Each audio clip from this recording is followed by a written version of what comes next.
त्यानंतर बघूयात महत्त्वाच्या बातम्या। वेगळ्या विदर्भासाठी नागपुरामध्ये विदर्भवादी संघटना आक्रमक, विदर्भवादी कार्यकर्त्यांचं रास्ता रोको आंदोलन, आंदोलक पोलिसांच्या ताब्यात।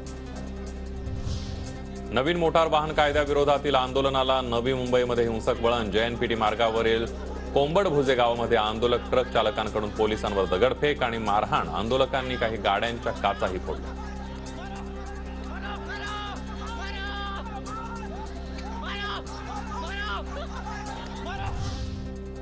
नवीन मोटार वाहन कायद्याविरोधात राज्यभरात ट्रक चालकांचं चक्काजाम आंदोलन, जाचक कायद्यात बदल करण्याची मागणी, सरकार विरोधात घोषणाबाजी, वसई, अमरावती, नागपूर, जळगावसह राज्यभरात आंदोलन।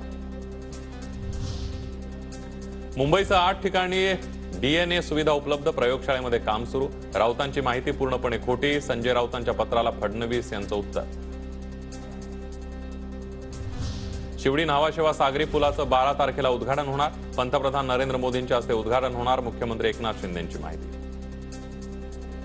शिवडी न्हावाशेवा हा जो काही अतिशय महत्वाकांक्षी प्रकल्प आहे, जो 22 किलोमीटरचा सिंगल लॉन्गेस्ट सी ब्रिज आहे देशातला, त्याचं उद्घाटन जे आहे आदरणीय प्रधानमंत्री महोदयांच्या शुभ हस्ते 12 तारखेला आम्ही निश्चित केलंय।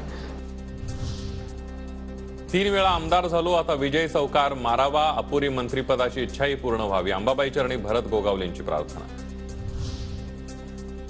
सरकार मराठ्यांना आरक्षण कसं देणार हे स्पष्ट करा, खासदार संभाजीराजे छत्रपतींची सरकारकडे मागणी। टिकणार आरक्षण म्हणजे काय स्पष्ट करण्याची संभाजीराजेंची ट्विट करत मागणी।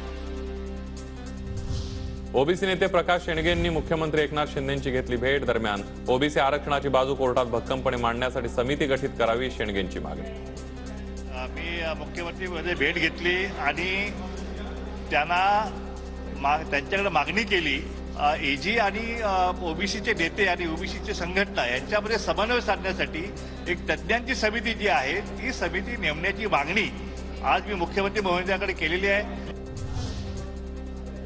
ठाकरे गटाचे माजी आमदार बबनराव घोलप शिंदेंच्या भेटीला, मंत्रालयामध्ये बबनराव घोलप आणि शिंदेंमध्ये अर्धा तास चर्चा, घोलप आणि शिंदेंच्या भेटीमुळे राजकीय चर्चांना उधाण।